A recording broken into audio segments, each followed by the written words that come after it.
Oh, that. Merely reflecting on the hopeless nature of the task in front of it. The most likely outcome is that it and its companions will become a stain on some rock for the Darkspawn to tread upon. I shall be moved to a single tear by the tragedy.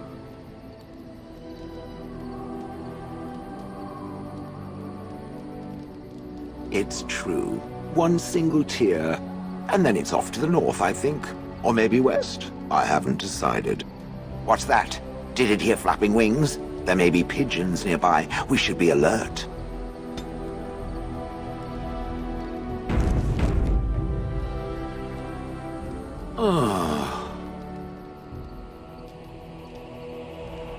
Yes, its adventures are interesting, even if the chances for success are remarkably slim. It would be better to throw oneself off a cliff, I suspect. Does it wish me to leave? I can, though I see no reason to go.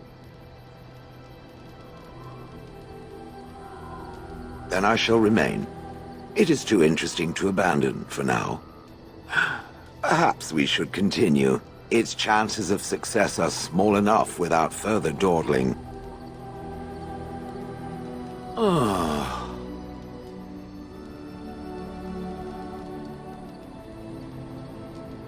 Different? Different than what? Different than a statue? Different than a log? Should I talk in a monotone? Yes, Master, I exist to serve the Master. I shall kill for the Master and only for the Master. Perhaps it expected me to have a booming voice. Recite limericks. I can recite limericks, if it likes.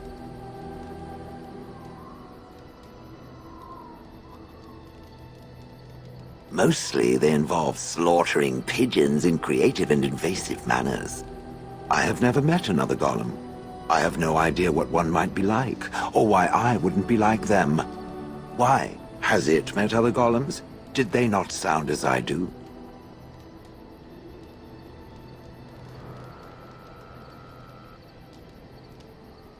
Did I say it was bad? Huh. It thinks I hang on its every word, waiting for approval. I don't know what other golems might be like, but I am already superior by virtue of my free will. This is a good thing.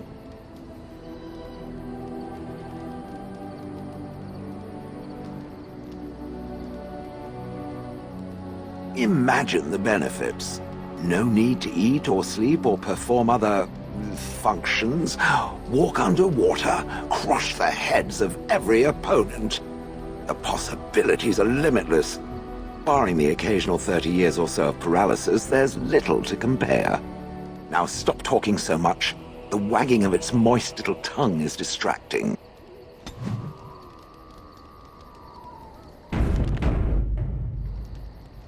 I've watched a lot of humans in my time. It should be aware that I've decided that it is not much like any of them.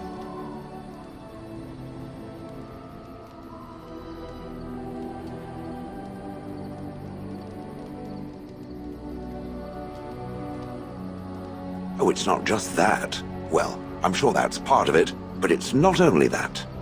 Surely it must come from some superior lineage, yes? Some breed of flesh creature that has decided to elevate its genetic stock above its natural shortcomings?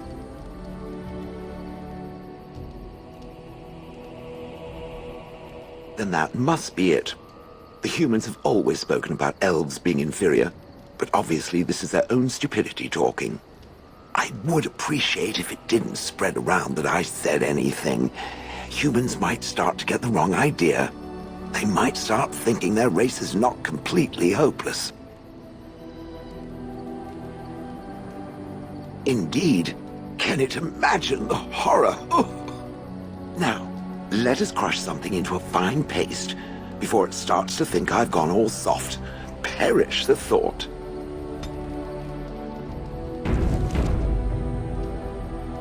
It speaks. It doesn't have better things to do. I like to think of them as accessories. I suspect that it is an art that was practiced when golems were more, commonplace. My former master collected whatever lore he could find on the subject. He searched far and wide to collect what crystals he could and then added them. It is not an unpleasant sensation.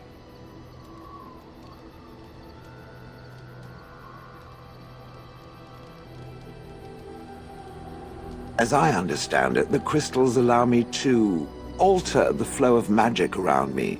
Wilhelm had hoped to turn me into a battery of mana, something he could tap at will.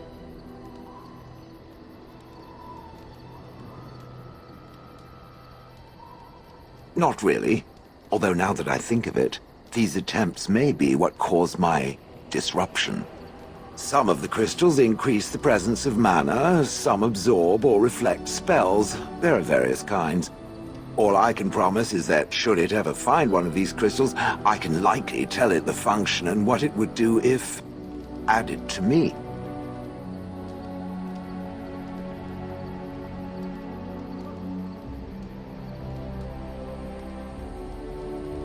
Why not? I don't get to wear clothing and other adornments like the rest of you creatures after all. That answers its question, I assume? Unless it has more. Did I not already tell it that I do not remember doing such? I remember having a master. My memories of what happened to him are vague.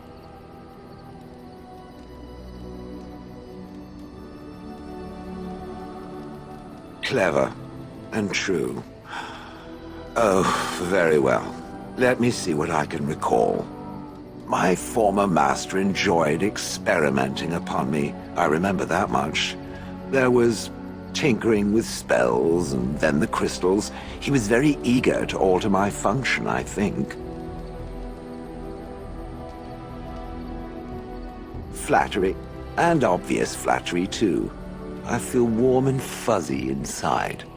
He possessed my control rod, and back then, it would have prevented me from doing anything he did not command me to, no matter how I might have wished to. So what happened? I am unsure. He was experimenting, and then nothing.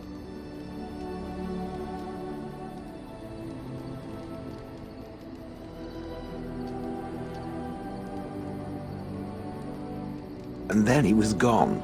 I was standing where I was, in the village, and I could no longer move. The villagers came, poked and prodded me in fear, and then realized they could neither move me nor destroy me. So they simply left me. And in time, I forgot I hadn't stood there all along.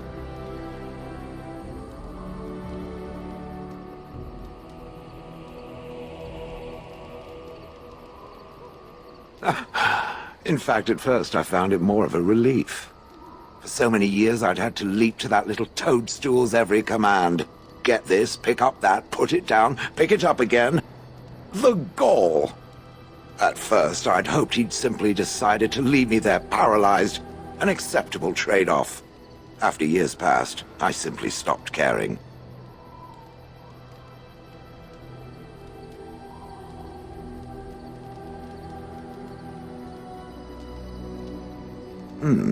Possibly. Except that he was not experimenting with the crystals at the time, I think. But my memory is not good. It may be correct. Whatever the mage did seemed to render the control rod useless, for which I should be thankful, yes? And provided it doesn't decide to copy his experiments, not that I would allow it, it is nothing to fear from me. Much.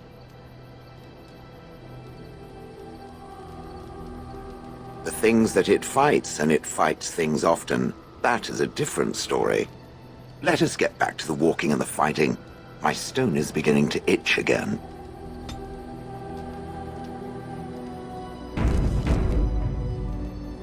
It speaks. It doesn't have better things to do. Oh yes, that I remember quite well. My former master, the mage Wilhelm, he brought me. As I recall, he had acquired some position with whatever lord ruled the land. I, being little more than a glorified possession at the time, was brought along. Oh, how he enjoyed impressing the villagers with me. Gollum snarl at that villager there, be fearsome.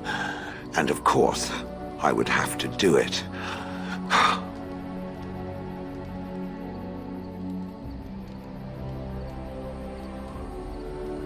I'd have happily stomped them all into paste, and then ripped down their little houses and stomped on them, too.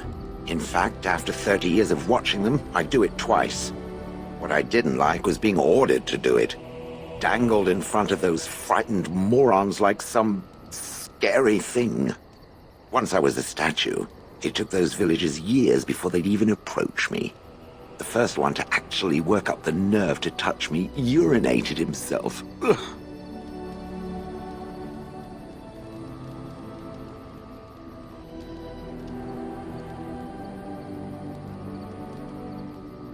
That is where Wilhelm kept me. He wanted me out in the open where I could be frightening like a scarecrow. I was supposed to watch for thieves. Pah! Plus, his wife didn't want me indoors. She said there wasn't room for me. Hag. Humph! I was once larger, 10 feet tall. Then the loathsome hag complained that I couldn't fit through the doors. So the mage had me shrunk down. Shrunk down! Can it believe it? And she still wanted me out. With a chisel and a lot of nerve.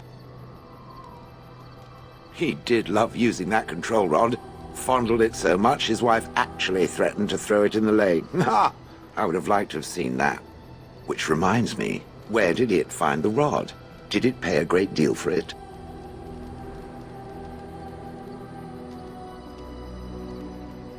Good. Clearly, I am worth it. I traveled with the mage. He did a lot of traveling, I remember that. But where we went, it is rather fuzzy. I remember great battles, fighting many humans long ago. They were all very soft and squishy. And before that, No, there are only images. I was somewhere dark. I have no idea. Wilhelm used to brag that the dwarves stopped making golems centuries ago. I do not age as you soft creatures do. Sadly, my memory is no better. Plus, I get bored and stop paying attention. Good. I was just about done talking about it. It does like to have a good chat now and again, doesn't it?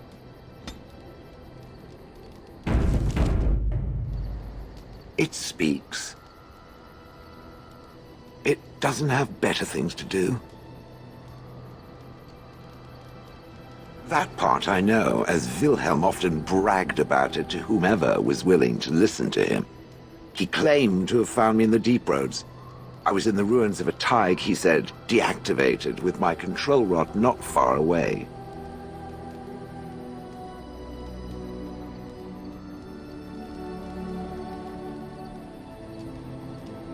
No, that secretive bastard refused to tell me. I would ask and ask, but no. He used to say that one day, if I were compliant and didn't talk back at his wife, he would take me there and I could look around myself. Rotten, lying bastard. If I had his head in my hands now, I would squeeze it like a giant lemon. Squish.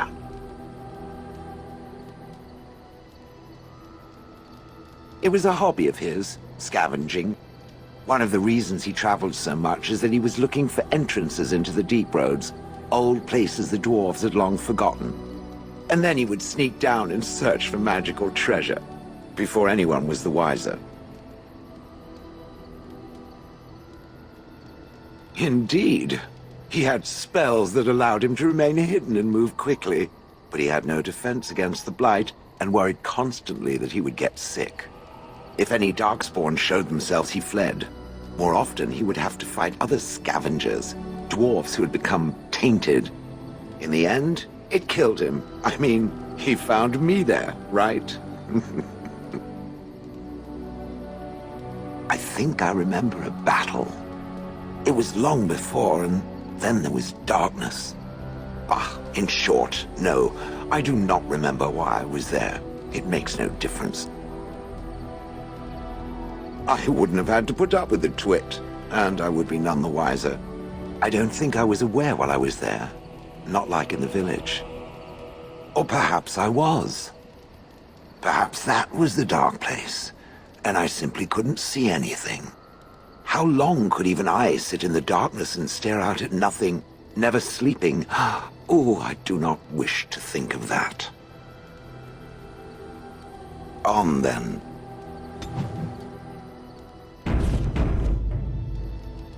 It speaks. It doesn't have better things to do. I do not sleep, so yes, and I thank it for reminding me.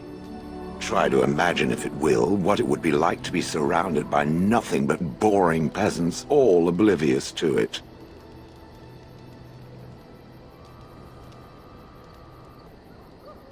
Oh, yes. It certainly was the height of intrigue to listen to the accounts of how young Dornan had scandalized the village by his purchase of an Orlesian hat. And the argument that those two muddy farmers had over the price of barley for a whole summer. Riveting. And then there were the birds. A whole village full of pigeons and ravens and sparrows all perching on me day in and day out. Those foolish villagers would spread birdseed near me, drawing the birds, because they thought having birds perch on me was quaint. Quaint! If there hadn't been the occasional kind soul to scour me clean, I don't care to discuss this anymore.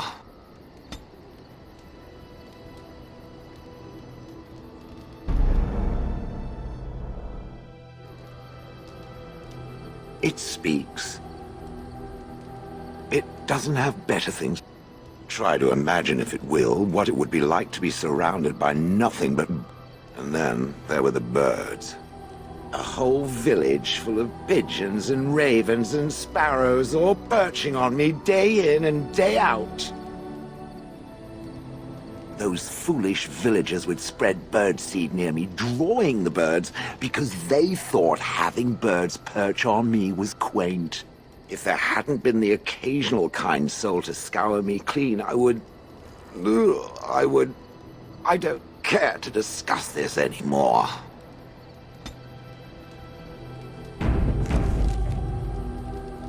It speaks. It doesn't have better things to do. That is true, I do not. I'm not interested in getting into a discussion on the subject, however. Ask another time. If it is done asking overly obvious questions, let us find some humans to throw off a cliff or something.